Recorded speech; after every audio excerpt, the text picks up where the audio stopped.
sunnah muakkad. Tapi sholat berjamaah di masjid itu kenapa dikategorikan hukumnya fardu kifayah? Karena ada nilai syiar di sana. Sebab kalau seandainya tidak ada orang melaksanakan sholat berjamaah di masjid, maka syiarnya nggak akan muncul. Oleh karena sebab ada syiar, maka dikategorikanlah sholat Idul Adha itu fardu kifayah. Wa indal imami Abi Hanifah wajibah. Dan menurut pendapat Imam Abu Hanifah, sholat Idul Adha itu hukumnya wajib. Waktu pelaksanaannya tidak jauh berbeda dengan waktu sholat Idul Fitri. Hanya saja utamanya kalau sholat Idul Adha dipercepat, Idul Fitri diperlambat. Kenapa? Kalau Idul Fitri perlu diperlambat berkaitan erat dengan zakat fitrah, biar jarak waktu zakat fitrahnya lebih panjang. Jadi orang yang belum sempat bayar zakat fitrah, sempat mereka membayarnya. Sedangkan Idul Adha kenapa dipercepat? Karena setelah pelaksanaan sholat Idul Adha itu ada prosesi penyembelihan hewan kurban. Jangan pula suruh-suruh sendiri awak 1 jam awak bantai khutbah tuh kan.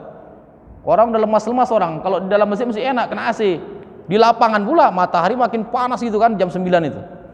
Udah giliran lama kena matahari, pas penyembelihan orang udah capek semua tidur. Udahlah besok aja lah tasyrik kurbannya gitu. Nah, jadi kalau Idul Adha sunnahnya disegerakan, Idul Fitri diperlambat sedikit. Jamaah yang dimuliakan Allah Subhanahu wa taala, berkaitan dengan takbir. Salat Idul Adha maupun Idul Fitri itu sama-sama 2 rakaat. Dan sama-sama di rakaat pertama 7 kali takbir, di rakaat kedua 5 kali takbir. Cara menghitungnya 7 kali takbir ini selain daripada takbiratul ihram dan takbir intiqal menuju ruku. Jadi habis niat pada waktu takbiratul ihram Allahu Akbar belum dihitung. Allahu Akbar 1, Allahu Akbar 2. Udah sampai 7 kali baru baca Al-Fatihah, lalu baca surah Allahu Akbar. Itu lain. Jadi 7, hitungan 7 itu selain daripada takbir ihram dan juga takbir intiqal di akhir. Di pada rakaat kedua 5 kali selain takbir intiqal dari sujud ke berdiri dan juga selain daripada takbir intiqal dari berdiri menuju ruku. Itu 5 kali. Kemudian sunnahnya lagi membaca iftitah. Jadi iftitah ini sunnah dibaca di semua sholat, tidak hanya sholat wajib saja, semua sholat sunnah termasuk sholat tarawih. Ya terserah kita mau milih iftitah yang panjang atau yang pendek. Kapan membaca iftitah ketika sholat Idul Adha ini atau Idul Fitri ini? Dibaca setelah takbiratul ihram. Allahu Akbar takbiratul ihram. Baca iftitah baru mulai takbir. Allahu Akbar 1, Allahu Akbar 2 dan seterusnya.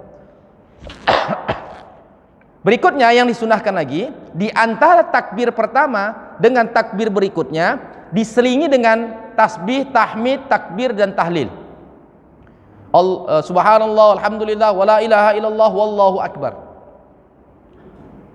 Dalilnya berdasarkan riwayat Ibnu Abbas. Secara valid tidak datang dari Rasulullah SAW, tapi berdasarkan keterangan dari Abdullah bin Abbas. Sehingga kalau ada orang yang menganggap bahwasanya tak mesti membaca tasbih, tahmid dan takbir tahlil itu tidak ada masalah. Tidak baca nggak ada urusan. Tapi bagi kita yang membacanya ya silahkan. Ya. Karena berdasarkan sumber dari Abdullah bin Abbas. Ini termaktub di dalam kitab Kifayatul Akhyar. Jadi disunahkan membaca tasbih, tahmid, tahlil dan takbir berdasarkan keterangan Abdullah bin Abbas. Di mana membacanya? Antara takbir pertama dengan takbir kedua dan seterusnya. Tetapi setelah takbir ke-7 tidak lagi dianjurkan membaca tasbih, tahmid, tahlil dan takbir. Langsung membaca Al-Fatihah. Jadi kalau mau dirunut nih, Allahu Akbar takbiratul ihram, iftitah Allahu Akbar kabira, Allahumma ba'id, terserah yang mana. Baru Allahu Akbar 1, Subhanallah, alhamdulillah, wala ilaha illallah, Allahu Akbar. Allahu Akbar 2, tasbih lagi sampai ke Allahu Akbar 7. Setelah 7 ini tak lagi baca tasbih, tahmid dan seterusnya, tapi langsung membaca Al-Fatihah. Itu sunnahnya. Tapi Ustaz kalau suruh dibaca terus, tidak masalah dibaca terus, tapi tidak mendapatkan kesunahannya. Karena kesunahannya di antara satu takbir dengan takbir berikutnya. kalau setelah takbir ke-7 itu kan tak ada takbir berikutnya yang ada Al-Fatihah. Berarti bukan di sela-sela antara dua takbir. Berikutnya jamaah yang dimuliakan Allah Subhanahu wa taala. Hukum takbir di waktu sholat Idul Fitri atau Idul Adha ini yang jumlah 7 atau 5 kali itu hukumnya sunnah dan masuk dalam kategori sunnah hayat. Oleh karena ini masuk dalam kategori sunnah hayat, kalau seandainya terlupa atau salah di dalam menghitungnya, tak perlu sujud sahwi dan tidak menjadi hak makmum kalau seandainya imam lupa. Jadi kalau imam lupa tak perlu subhanallah, tak perlu, karena dia masuk dalam kategori sunnah hayat. Kalau sunnah hayat ini ditinggalkan tak masalah. Atau sengaja imamnya tak dibacanya takbir 7 kali, langsung saja dia baca surah misalnya, tetap sah sholat idnya. Apalagi dalam mazhab Abu Hanifah di dalam kitab Bidayatul Mujtahid, menurut mazhab Hanifah tidak 7 kali takbirnya tapi 3 kali. Allahu Akbar, Allahu Akbar, Allahu Akbar. Nah, kalau kita cenderungnya di kota Medan atau di Indonesia pada umumnya itu bermadzhab Syafi'i, makanya antara satu takbir dengan takbir berikutnya itu jedanya agak sedikit panjang untuk mengambil kesempatan bertasbih, bertahmid, bertakbir dan bertahlil. Tapi kalau mereka yang tidak menganggap kesunahan bertasbih itu biasa cepat dia, Allahu Akbar, Allahu Akbar, Allahu Akbar, Allahu Akbar. Takut ya orang baca tasbih tahmid karena dianggapnya bid'ah. Nah. Dan kesunahan bertakbirnya juga diikuti dengan mengangkat tangan. Jadi bukan hanya sekedar takbir saja, tapi juga ikut angkat tangan. Allahu Akbar, Allahu Akbar, angkat tangan juga. Bagaimana kalau seandainya makmumnya masbuk, ketinggalan jumlah takbir? Tidak ada masalah, tidak perlu dia mengganti jumlah takbirnya, dia cukup mengikuti imam. Jadi ini bahagian dari kesunahan. Kemudian kesunahan yang lain adalah bahwa disunnahkan sholat Id itu baik Idul Fitri maupun Idul Adha di masjid kalau seandainya masjidnya luas. Kalau tidak barulah boleh di lapangan. Kemudian menyediakan tempat khusus bagi perempuan yang haid. Nah, ini cenderung kalau di wilayah-wilayah yang majelis ilmunya berkembang, nah itu biasanya ada tuh disediakan tempat bagi wanita yang haid untuk turut serta hadir agar sekiranya dia ikut mendengarkan khutbah. Tapi kalau kita cenderungnya di kota Medan, di mana mau hadir? Udahlah, gak ada tempat itu, udah gak datang dia. Memang tidak masalah karena hukumnya sunnah.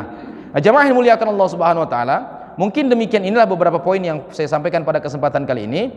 Semoga dapat menjadi pencerah bagi kita dan menghilangkan keraguan-raguan kita, bukan mengatakan bahwa kita tidak tahu, mungkin kita terlupa atau kita ragu-ragu dengan ilmu yang selama ini kita miliki. Maka mudah-mudahan apa yang disampaikan pada kesempatan kali ini menjadi penguat dan pemantap. Tidak perlu lagi ada keraguan-raguan kita. Dengan kita mengikuti pemerintah, maka kita sebenarnya sudah menjalankan syariat. Jadi jangan dianggap kalau mengikut pemerintah itu bukan mengikuti syariat. Wah, ini aliran sesat nih, Islam Nusantara katanya dan sebagainya. Kira-kira demikian, mungkin mau Adi mau ditanyakan, insya Allah kita dapat mendiskusikan. Allah a'lam.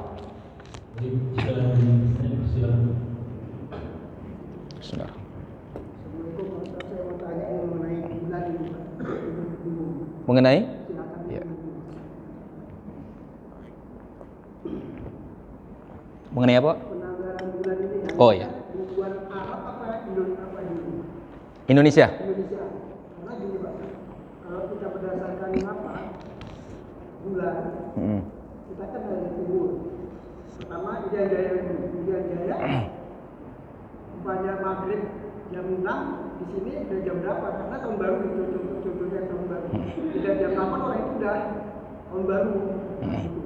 Jadi berarti kan kita duluan daripada Arab bulan 4 bulan itu Pak. Baik. Ini kita kuliah ilmu astronomi namanya ini, bicara masalah bulan. Jadi begini, peredaran bumi terhadap matahari itu stabil, Pak. Stabil. Sedangkan peredaran bulan terhadap bumi itu tidak stabil, zigzag. Oleh sebab itu kadang nampak, kadang tak nampak. Bukan berarti kalau hari cerah otomatis nampak, enggak juga. Ya. Itu yang pertama. Kemudian yang kedua, sisi dari peredarannya. Kalau matahari dari sisi timur, kalau bulan dari sisi barat. Bisakah kemungkinan Indonesia dan Arab Saudi itu sama hari penanggalannya? Bisa kemungkinan sama, tapi bisa juga kemungkinan tidak sama. Usahakan jauh-jauh kita membandingkan antara Arab Saudi dengan Indonesia. Kita membandingkan antara Syam dengan Madinah. Sama-sama di wilayah timur tengah, antara Quraib dengan Abdullah bin Abbas. Di mana letak perbedaannya? Letak perbedaannya ketika orang melihat hilal di Syam yang dilakukan oleh Quraib dan juga Muawiyah serta penduduk Syam itu, nampak bulannya sama mereka. Sedangkan di saat yang sama di Madinah coba melihat bulan, tak nampak bulannya. Kaedahnya yang disebutkan di dalam hadis, puasalah sumu li ru'yati, berpuasalah karena melihat bulan. Waftaru li ru'yati, dan berhari raya Idul Fitri lah melihat bulan. Wangsiku li ru'yati, dan berhajilah dengan sebab melihat bulan. Di dalam hadis yang lain, fa in humma alaikum fastakmilul iddah. Kalau tak nampak bulan itu oleh kalian, maka sempurnakanlah bulannya. Maksudnya sempurnakan bulannya bagaimana? Bulan sebelumnya yang diprediksi 29 hari ditambah menjadi 30 hari, itu namanya disempurnakan. Ikmalul ru'yah, istikmal ya namanya, menyempurnakan jumlah bulan, istikmalul iddah. Jadi bisa saja antara Syam dengan Madinah itu memiliki kurun waktu yang sama, tetapi karena kaedah yang diajarkan oleh Rasulullah, kalau tak nampak, solusinya bagaimana? Sempurnakan bulan sebelumnya. Oh, kemarin bulan Zulqa'dah baru 29 hari, sekarang ditengok-tengok tak nampak bulan, udah genapkan menjadi 30 hari. Siapa yang menyuruh itu? Rasulullah SAW, bukan kita pandai-pandaian. Walaupun mungkin hakikatnya tanggalnya sama. Paham nggak kira-kira loginya ini, Pak? Walaupun mungkin hakikatnya tanggalnya sama, hanya persoalannya kita nggak nampak. Samanya sebenarnya sama-sama jatuh tanggal 1, tapi kita nggak nampak. Yang diajarkan oleh Rasulullah, fastakmilul iddah, sempurnakanlah jumlah bilangan. Itu dalam artian faqdurulah, ya. Maka ditaksirlah, ditakarlah dia menjadi 30 hari pada bulan sebelumnya. Oleh sebab itu penyempurnaan penghitungan genap bulan sebelumnya itu Rasulullah yang menganjurkan. Melihat bulan juga Rasulullah SAW yang menganjurkan. Nah, jadi begitu, Pak. Bisa saja mungkin sama, tetapi persoalannya orang di sana nampak, orang di sini tak nampak. Mungkin sama. Kaedahnya kalau kita tak nampak apa? Apakah kita ikut orang di sana? Enggak. Kaedahnya sempurnakan jumlah bulan. Karena itu Nabi yang mengajarkan. Itulah sebabnya makanya Kiai Muhammad Mustafa Ali Yaqub almarhum, beliau mengatakan ya dua saja metode jalannya. Lihat bulan, atau kalau tak terlihat bulan itu sempurnakan jumlah hari pada bulan sebelumnya. Kira-kira demikian, Pak. Allah a'lam. Iya. Masalah kurban. Nah, kurban. Ustaz tadi berkata bahwa habis sholat ini segera Kurban. Ini ada yang bikin hari Senin. Gimana menurut Pak Ustaz? Oke. Baik. Anjurannya berkurban itu kapan? Pada Idul Adha dan juga di hari tasyrik. Oleh sebab itu boleh berkurban di 2 hari ini. Misal, kalau tahun ini kan nggak terjadi. Kebetulan jatuh pula hari Idul Adha-nya hari Jumat. Kalau habis sholat Id langsung berkurban, repot kali kita panitia ini. Kena nanti sholat Jumat, membersihkannya berjam-jam itu. Mau nyambungnya lagi habis sholat Jumat, udahlah. Hilang rasa semangat di tadi kan. Maka ya udah disepakati aja. Kita kurbannya besok aja di tanggal 11 Zulhijjah, tepat pada hari tasyrik. Bolehkah? Boleh. Jadi penyembelihan hewan kurban itu terjadi di tanggal 10, 11, 12, 13. Tetapi kalau mampu kita menyegerakannya itu lebih utama.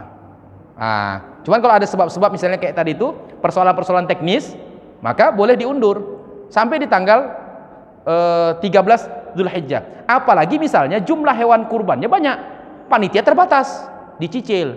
Kayak di pesantren istri saya, Rodotul Hasanah, itu 4 hari kurbannya itu, Pak, karena jumlah hewan kurbannya banyak. Kalau dipaksa 1 hari selesai nggak sanggup panitia, maka dibagi beberapa hari, Yaumul Id sama hari tasyriknya. Maka boleh. Atau mungkin mempertimbangkan begini, Pak, karena banyak panitia kurban di sana di sini. Biarkan aja dulu orang tuh kasih kesempatan. Poin pertama orang tuh nyembelih kurban dulu, nanti kita baru giliran berikutnya. Nah, boleh juga begitu.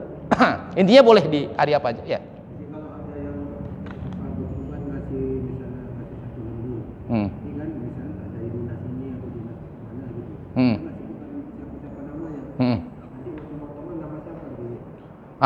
Kalau ada melalui dinas atau lembaga atau perusahaan menyumbangkan 1 ekor lembu, apakah itu disebut dengan kurban? Tidak. Kurban itu takaran aturannya 1 kambing untuk 1 orang, 7 orang untuk 7 orang untuk 1 ekor lembu. Jadi mesti ada nama orang yang disematkan di situ. Mesti ada nama orang yang disematkan di situ. Nah, jadi kalau misalnya tak ada nama orang atas nama perusahaan bisa? Nggak bisa, nggak dianggap sah. Jadi tidak bisa kurban mewakili satu kecamatan gitu misalnya, atau kurban mewakili satu perusahaan. Tapi ada tuh hadis Nabi berkurban 1 ekor kambing untuk umatnya, itu khususiat kepada Nabi.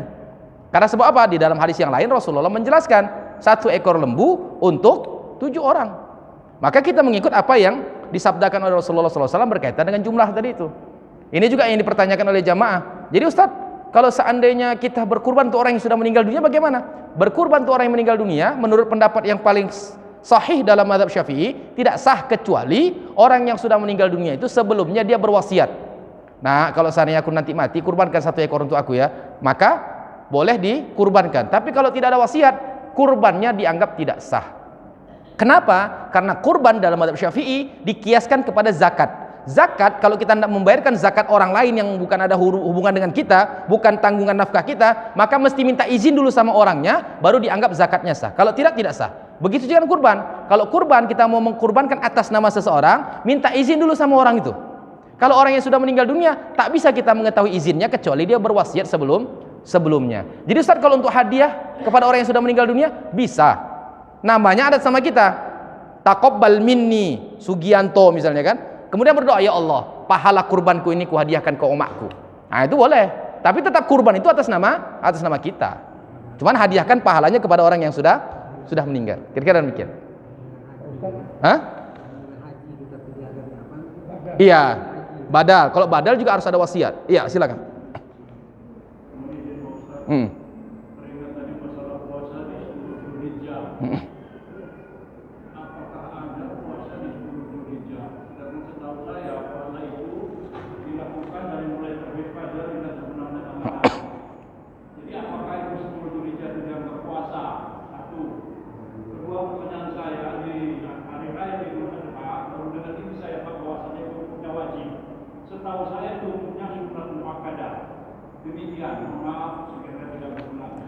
Baik.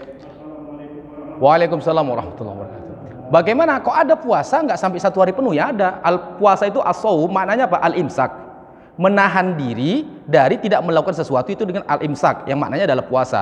Di dalam satu ayat dikatakan bagaimana Maryam itu menahan diri tidak berbicara dengan orang lain, disebut dengan shaum. Jadi puasa itu secara lughawi maknanya adalah al-imsak. Kemudian berkaitan dengan batas waktu. Masalahnya inilah yang disunahkan oleh Rasulullah SAW. Pada umumnya setiap puasa dimulai dari terbit fajar sampai terbenamnya matahari. Ini kan syariat yang bersifat umum. Berkaitan di 10 Dzulhijjah itu syariatnya bersifat khusus. Karena Rasulullah SAW melakukan demikian, maka kita mengikuti demikian. Nah, jadi kenapa cuma sampai Idul Adha saja? Ya begitulah yang dilakukan Rasul. Maka dianggap sebagai puasa. Namun kalau kita hanya setengah hari atau hanya beberapa jam saja, dihitung seperti mengerjakan puasanya selama 1 hari, yang 1 hari itu senilai dengan 1 tahun. Alasannya apa? Ini bahagian dari ta'abbudi. Inilah yang diajarkan, dicontohkan oleh Rasulullah Muhammad SAW. Kemudian berkaitan yang kedua, ada yang mengatakan itu wajib. Iya, memang ada yang mengatakan wajib. Sepengetahuan saya Ustaz itu hukumnya sunnah. Iya, itulah yang Bapak tahu. Itu kan gitu dia. Yang kita tahu selama ini adalah hukumnya sunnah. Namun ada pendapat ulama yang mengatakan wajib. Apa ulamanya? Ya, Abu Hanifah disebutkan di dalam kitab ini. Sama seperti kurban itu hukumnya apa? Sunnah muakkad. Tapi ada nggak ulama yang mengatakan wajib? Ada. Siapa? Abu Hanifah. Ketidaktahuan kita bukan berarti informasi atau ilmu itu tak ada. Nah, itu dia. Jelas dikatakan di dalam kitab ini, saya bisa sebutkan referensinya, kitab Taqriratus Sadidah pada halaman 342 di jilid yang pertama. Taqriratus Sadidah itu ada 2. Satu jilid pertama bicara masalah ibadah, jilid kedua bicara masalah buyu, muamalah, jual beli.